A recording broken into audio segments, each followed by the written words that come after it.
আমরা কথা বলছিলাম মেরুদণ্ডের টিবি নিয়ে। সেক্ষেত্রে মেরুদণ্ডের যে টিবিটি হচ্ছে সেটি কি আসলে ছড়িয়ে পড়তে পারে কিনা? মেরুদণ্ডের টিবি বা জয়েন্টেও যদি টিবি হয়, সাধারণত ফুসফুসের টিবি যেমন একজনের কাছ থেকে আরেকজন মানে ছোঁয়াছুঁয়ি হয়ে যাবে। যেমন কেউ যদি তার হাজবেন্ড হোক, ওয়াইফ হোক, তাদের কাছ থেকে যেতে পারে। একসাথে দেখলে বাচ্চা, বাবা মা, মানে এই ফ্যামিলিতে যারা থাকবে যেতে পারে। কিন্তু মজার জিনিস হলো মেরুদণ্ড বা জয়েন্টে বা হাড়ে যদি টিবি হয়, এটা ওরকম ছোঁয়াছুঁয়ি না, ছোঁয়াছুঁয়ি না। সেই ক্ষেত্রে তারা একসাথে মানে তার ঘর সংসার করা, একই ফ্যামিলিতে সবাই মিলে থাকা, কোনো সমস্যা নাই।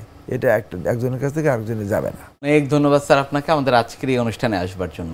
আপনাকে ধন্যবাদ, এনটিভিকে ধন্যবাদ, এবং যে সকল দর্শক আজকে আমাদের অনুষ্ঠান দেখছেন সবাইকে আমার পক্ষ থেকে ধন্যবাদ। প্রিয় দর্শক, এতক্ষণ দেখছিলেন স্বাস্থ্য প্রতিদিন। কথা হচ্ছিল খুব গুরুত্বপূর্ণ একটি বিষয়, মেরুদণ্ডের টিবি নিয়ে। আশা করি আমাদের এই গুরুত্বপূর্ণ তথ্যগুলো আপনাদের অনেক বেশি উপকারে আসবে। বিশ্বের যে কোনো প্রান্ত থেকে যে কোনো সময় আপনাদের পছন্দের অনুষ্ঠান স্বাস্থ্য প্রতিদিন দেখতে ভিজিট করুন আমাদের পূর্ণাঙ্গ ওয়েব পোর্টাল www.ntvbd.com এ। এছাড়া এনটিভি সব জনপ্রিয় অনুষ্ঠান ও খবরের আপডেট পেতে ভিজিট করুন আমাদের ইউটিউব চ্যানেল ও ভেরিফাইড ফেসবুক পেজে। আজ এখানেই শেষ করছি, আগামীতে আবারও দেখা হবে। সে পর্যন্ত আপনারা সবাই ভালো থাকুন, সুস্থ থাকুন, এনটিভির সাথেই থাকুন।